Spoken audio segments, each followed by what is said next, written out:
জবাবদিহিতা যদি এমনভাবে চান যে ৫৪ বছরে যা হয় নাই তা ১ বছরে আপনাকে করে দিয়ে যেতে হবে, এটা হয়তো খুব একটা ফেয়ার একটা প্রসেস হচ্ছে না। কাজগুলো আমরা শুরু করেছি কিনা এটা কয়েকটি উদাহরণ দেই। প্রায়ই একটা কথা বলা হয়, আপনি এসে পলিথিন ব্যাগ নিষিদ্ধ করছেন। আমি এসে পলিথিন ব্যাগ নিষিদ্ধ করি নাই। পলিথিন ব্যাগ ২০০২ সাল থেকে নিষিদ্ধ। কেউ এটা প্রয়োগের কথা বলে নাই। প্রয়োগের কাজটা শুরু করে কি ঠিক হয়েছে না ভুল হয়েছে বলেন?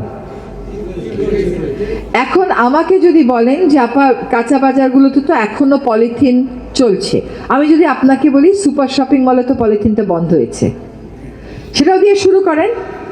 সুপার শপিং মলেও তো মানুষ মাছ কিনে, মাংস কিনে, তারা যদি পলিথিন না নিয়ে অন্য ব্যাগে মাছ মাংস নিয়ে যায়, তাহলে কাঁচা বাজারে সেটা কেন একটা সমস্যা হবে? এটা কোনো সমস্যা না।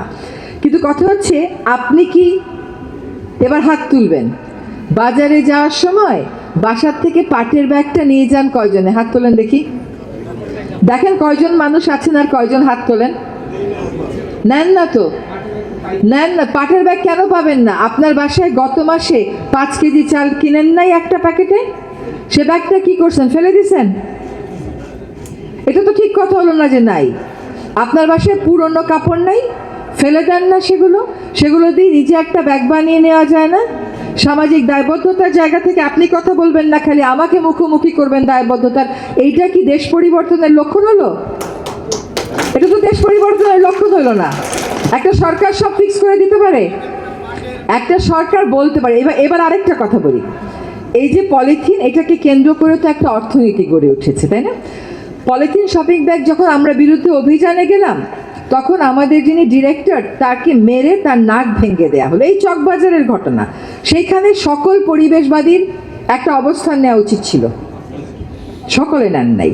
একটা অবস্থান নেওয়া উচিত ছিল। তাদের ওই অর্থনীতির তো একটা জোর আছে। এই জোর কোথা থেকে আসে? তারা আপনাকে পলিথিন ব্যাগ ফ্রি কেমনে করে দেয়?